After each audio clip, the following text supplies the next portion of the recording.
Students, in this video you are going to learn the second part of chapter first of biology of class 12th.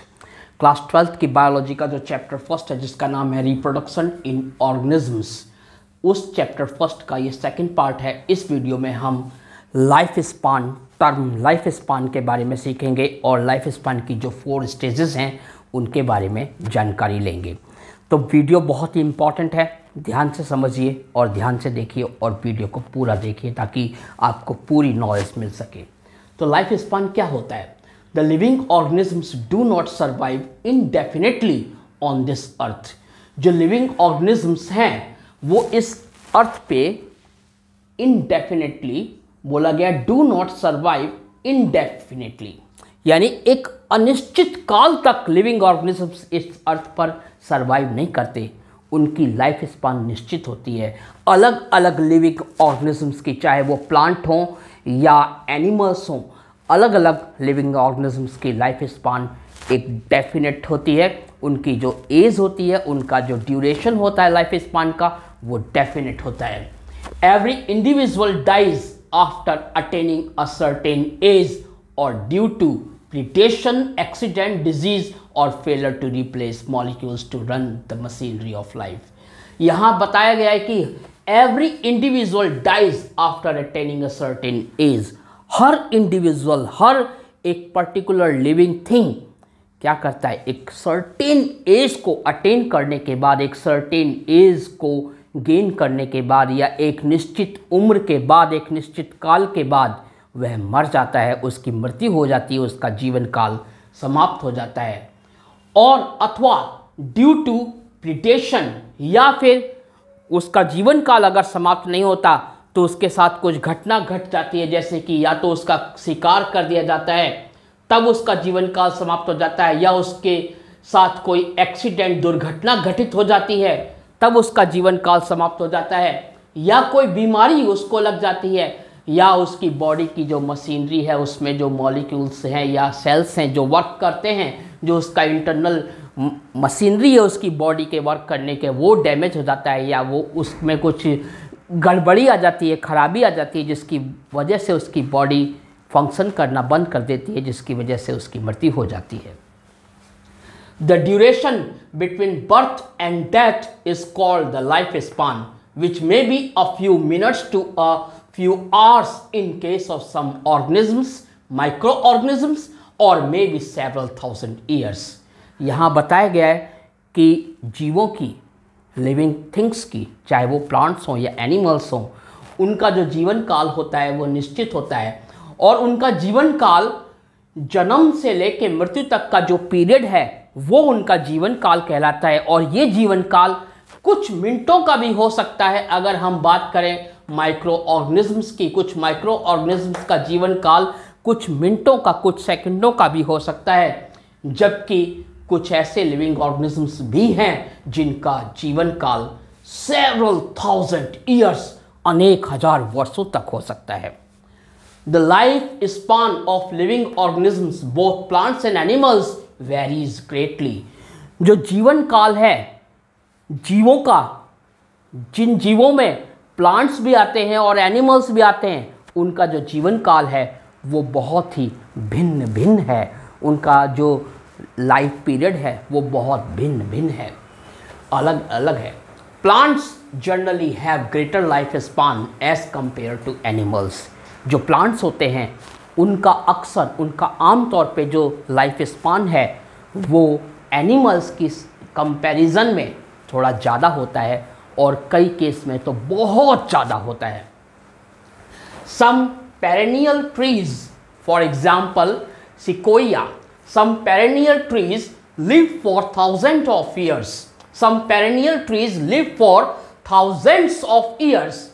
कुछ ऐसे perennial trees होते हैं, perennial trees मतलब 12 मासी पेड़, जो 12 मासी होते हैं, मतलब कभी उनका कोई सीजन नहीं होता, वो पूरी वर्ष भर हरे भरे रहते हैं। तो some perennial trees live for thousands of years. कुछ ऐसे पेरेनियल ट्रीज होते हैं जो हजारों वर्षों तक जीवित रहते हैं। एग्जाम्पल के लिए एक एग्जाम्पल लिया गया है सिकोया। सिकोया ऐसा पेरेनियल ट्रीज है जिसका जीवन काल हजारों वर्ष का होता है। It is because generally the plants continue to grow at their tips even when a large part of their body consists of dead cells, that is the cells of cork, sclerenchyma and xylem. ये कहा गया है कि ऐसा इसलिए होता है क्योंकि आमतौर पर जो प्लांट्स हैं वो कंटिन्यू ग्रो करते रहते हैं, उनके टिप्स पे उनका जो ऊपरी हिस्सा है वो लगातार ग्रो करता रहता है। और प्लांट्स की एक और ख़ास बात है कि प्लांट्स का जो अधिकांश पार्ट है, बहुत बड़ा उनका जो बॉडी का जो पार्ट है वो उसके अंदर डेड सेल्स होती हैं, वो डेड सेल्स मतलब इंक्लूड होती हैं, डेड सेल्स का बना होता है। एग्जाम्पल के लिए जो कॉर्क की सेल्स होती हैं प्लांट में वो डेड सेल्स होती हैं, स्क्लेरेनकाइमा की जो सेल्स होती हैं प्लांट्स में वो भी डेड सेल्स होती हैं, जाइलम भी डेड सेल्स होती हैं। The life span of an individual generally includes 4 stages. एक इंडिविजुअल का जो लाइफ स्पान होता है उसमें 4 स्टेजेस आती हैं, और ये 4 स्टेजेस कौन सी हैं? ये 4 स्टेजेस हैं juvenility, maturity, ageing and senescence and 4th stage है डेथ। तो ये 4 स्टेजेस हैं लाइफ की जो एक इंडिविजुअल के जीवन में आती हैं। ये 4 स्टेजेस हैं juvenility, maturity, ageing and senescence and 4th stage है डेथ। तो जो पहली स्टेज है जुवेनिलिटी, ये जुवेनिलिटी क्या होती है आइए समझते हैं। The early period of life span from the time of birth up to the stage when an organism develops capacity to reproduce is called juvenility. The early period of lifespan, life span का जो प्रारंभिक period है जहाँ से जीवन शुरू होता है वहाँ से लेकर बोला गया है from the time of birth, यहाँ पे जन्म के समय से अप टू द स्टेज, वो अवधि when an organism develops capacity to reproduce, जब एक ऑर्गेनिज्म के अंदर बॉडी में हार्मोन्स में चेंजेस आते हैं और उसकी बॉडी में ये कैपेबिलिटी आ जाती है कि वो एक नए इंडिविजुअल को जन्म दे सकता है या जन्म देने के काबिल बन सकता है, तो वो स्टेज जुवेनिलिटी होती है। यानी जब एक ऑर्गेनिज्म, एक लिविंग ऑर्गेनिज्म रिप्रोडक्शन करने के लिए योग्य हो जाता है तो समझ लीजिए उस लिविंग ऑर्गेनिजम्स की जो एज है वो जुवेनिलिटी, वो जो पीरियड है वो जुवेनिलिटी का पीरियड है, वो उस समय जुवेनिलिटी के पीरियड से गुजर रहा है या जुवेनिलिटी के पीरियड के अंतर्गत आता है। कहने का मतलब अदर वर्ड्स में आप कह सकते हो कि जब एक लिविंग ऑर्गेनिजम्स सेक्सुअल रिप्रोडक्शन करने में या असेक्सुअल रिप्रोडक्शन करने में सक्षम हो जाता है तब उसकी जो एज है यानी लाइफ स्पान का जो स्टेज है वो जुवेनिलिटी की स्टेज कहलाती है। नेक्स्ट है मैच्योरिटी। मैच्योरिटी क्या होता है? Juvenility is followed by maturity during which the organisms reproduce. Juvenility से ही मैच्योरिटी आती है, यानी जुवेनिलिटी के बाद का जो पीरियड है, जुवेनिलिटी के बाद मैच्योरिटी स्टार्ट हो जाती है और जुवेनिलिटी से ही कहिए मैच्योरिटी का प्रारंभ चालू हो जाता है। Maturity is the state of having reached a stage of full और एडवांस्ड डेवलपमेंट। मैच्योरिटी के बारे में बताएगा कि maturity is the state of having reached a stage of full development और a stage of advanced development. Maturity ऐसी state है, ऐसी मतलब ऐसा वो स्टेट है, वो स्तर है जिस समय एक लिविंग ऑर्गेनिज्म उस स्टेज पे आ जाता है कि उसमें फुल डेवलपमेंट हो गया, उसकी बॉडी मेंटली और फिजिकली फुल डेवलप हो गई और वो सही गलत का निर्णय लेने के साथ साथ अपनी बॉडी का भरपूर उपयोग भी कर सकता है किसी कार्य को करने के लिए। तो maturity is the state of having reached the stage of full development और a stage of advanced development, यानी जब बॉडी एक फुल डेवलपमेंट को गेन कर लेती है और उस फुल डेवलपमेंट में मेंटली फिजिकली डेवलपमेंट आते हैं बॉडी के, तो उस स्टेट को हम मैच्योरिटी कह सकते हैं या मैच्योरिटी कहते हैं। देखिए, the state of full development और completed growth is referred to as maturity. जो फुल डेवलपमेंट की स्टेट होती है या कंप्लीटेड ग्रोथ की जो स्टेट होती है उसको मैच्योरिटी के नाम से जाना जाता है। इन biology maturation is the process of differentiation. Biology में बोला गया, इन biology maturation is the process of differentiation. Biology में मैच्योरेशन डिफरेंशिएशन का प्रोसेस है, यानी मैच्योरेशन आने का मतलब है कि उसकी जो सेल्स हैं वो डिफरेंशिएट हुई और उन्होंने एक पर्टिकुलर फंक्शन, एक स्पेसिफिक फंक्शन को अचीव कर लिया और उसको करना स्टार्ट कर दिया। तो in biology maturation is the process of differentiation. For instance, उदाहरण के लिए, a mature cell is a cell that has differentiated, which means it has acquired a specific function rather than a generalised function. तो maturation के बारे में बताया गया है कि a mature cell is a cell that has differentiated. Mature cell वो cell है जो डिफरेंशिएट हो चुकी है, यानी उसने एक स्पेसिफिक फंक्शन को करना स्टार्ट कर दिया है, उसने एक स्पेसिफिक फंक्शन को अचीव कर लिया है। जनरलाइज फंक्शन के तुलना में उसने एक स्पेसिफिक फंक्शन को करना स्टार्ट कर दिया है। यही मैच्योरेशन का मतलब डेफिनेशन है। नेक्स्ट जो स्टेज आती है लाइफ स्पान की वो है एजिंग।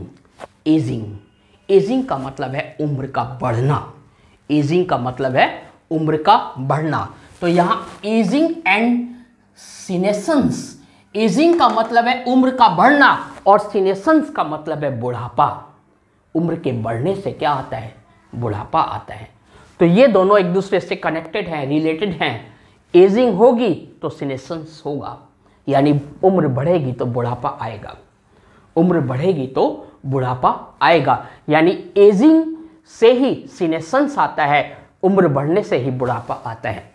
तो एजिंग क्या है? एजिंग समझिए, gradually the body of organisms start deteriorating, this period is called ageing. धीरे धीरे एक ऑर्गेनिजम्स की, एक धीरे धीरे जीवों की जो उम्र है वो बढ़ने लगती है। धीरे धीरे जीवों की जो बॉडी की उम्र है वो बढ़ने लगती है और उम्र बढ़ने से उनकी जो तंत्र हैं, उनकी बॉडी के जो इंटरनल एक्सटर्नल पार्ट हैं या इंटरनल एक्सटर्नल पार्ट्स की जो सेल्स हैं, टिश्यूज़ हैं, वो डैमेज होने लगती हैं, वो डिटीरियोरेट होने लगती हैं। This period is called ageing. ये जो पीरियड है, ये जो काल, ये अवधि है, ये एजिंग कहलाता है, यानी उम्र का बढ़ना कहलाता है। तो gradually the body of organisms start deteriorating, this period is called ageing. Ageing terminates into senescence. Ageing terminates into senescence when the deteriorating changes become irreversible. यहाँ पे कहा गया है एजिंग से सीनेसेंस आता है जब ये इस तरीके से बॉडी हो जाती है, बॉडी में इतना ज़्यादा नुकसान हो जाता है कि उसकी भरपाई करना असंभव हो जाता है, यानी भरपाई हो नहीं सकती फिर। यानी एक बूढ़ा व्यक्ति दोबारा पुनः अपनी युवावस्था को या बचपन की अवस्था को फिर प्राप्त नहीं कर सकता। तो ageing is defined as a progressive loss of physiological integrity leading to functional impairment and an increased livelihood of death. Ageing क्या है? ये एजिंग की एक और डेफिनेशन है, इसको समझिए, और बहुत ही काम की डेफिनेशन है ये। Ageing is defined as a progressive loss of physiological integrity leading to functional impairment and an increased livelihood of death. तो यहाँ पे इसको मैंने हिंदी में भी लिख दिया ताकि आप ये बात बहुत अच्छी से समझ सकें। तो देखिए, उम्र बढ़ने को शारीरिक अखंडता की प्रगतिशील हानि के रूप में परिभाषित किया गया है। उम्र बढ़ने को यानी उम्र बढ़ना क्या है? उम्र बढ़ना है कि शारीरिक अखंडता की जो प्रगतिशीलता है उसकी हानि हो गई। यानी शारीरिक अखंडता की प्रगतिशील हानि के रूप में उम्र बढ़ने को परिभाषित किया गया है, जिससे कार्यात्मक हानि होती है और मृत्यु की संभावना बढ़ जाती है। तो यही डेफिनेशन इंग्लिश में है कि ageing is defined as a progressive loss of physiological integrity leading to functional impairment and an increased likelihood of death. अब जो फोर्थ स्टेज है लाइफ स्पान की वो है डेथ। डेथ डेथ यानी मृत्यु। एक बार अगर डेथ को प्राप्त हो गए तो उससे बाहर आना असंभव है, नॉट पॉसिबल। डेथ के बारे में क्या बताया गया? The senescence leads to death of an organisms. Senescence मतलब बुढ़ापा, एजिंग उम्र का बढ़ना, सीनेसेंस बुढ़ापा। The senescence leads to death of an organism. Senescence एक जीव को मौत की ओर ले जाता है, मृत्यु की ओर ले जाता है। Death is irreversible termination of all biological functions that sustain a living organism. Death क्या है, मृत्यु क्या है, इसको समझिए। तो बुढ़ापा जीव को मृत्यु की ओर ले जाता है। मृत्यु एक जीवित जीव को बनाए रखने वाले सभी जैविक कार्यों की अपरिवर्तनीय समाप्ति है। मृत्यु क्या है? मृत्यु एक जीवित जीव को बनाए रखने वाले सभी जैविक कार्यों की अपरिवर्तनीय समाप्ति है। अपरिवर्तनीय समाप्ति है मतलब मृत्यु को परिभाषित करते हुए कहा गया है कि मृत्यु एक जीवित जीव को बनाए रखने वाले सभी जैविक कार्य। तो जीव जीवित रहे इसके लिए क्या जरूरी है? उसके सारे जैविक कार्य सुचारू रूप से होते रहें। लेकिन मृत्यु क्या करती है? मृत्यु के बाद जितने भी जैविक कार्य हैं जिसके कारण जीव जीवित रहता है, वो सभी जैविक कार्यों की समाप्ति हो जाती है मृत्यु के साथ ही। और वो समाप्ति ऐसी होती है कि वो अपरिवर्तनीय है। यानी एक बार समाप्त हो गई तो उसे किसी न किसी माध्यम से ठीक करके वापस मतलब ठीक नहीं किया जा सकता, वापस उसे ठीक नहीं किया जा सकता, ठीक करके वापस जीव को जीवित नहीं किया जा सकता। मृत्यु हो गई तो जीव की समाप्ति हो गई, वो जीव पुनः दोबारा अस्तित्व में नहीं आ सकता। इसलिए बहुत जरूरी है जीवन को इस पृथ्वी पर बनाए रखने के लिए रिप्रोडक्शन बहुत जरूरी है। और इसी रिप्रोडक्शन को डिटेल्ड में जानेंगे हम नेक्स्ट वीडियो में। सो आप रिप्रोडक्शन के बारे में और डिटेल्ड में जानने के लिए AR स्टडी सर्कल को जरूर सब्सक्राइब कीजिए और 12th की बायोलॉजी को गहराई से समझने के लिए मेरे साथ जुड़े रहिए। So thank you very much for watching this video. Thanks a lot.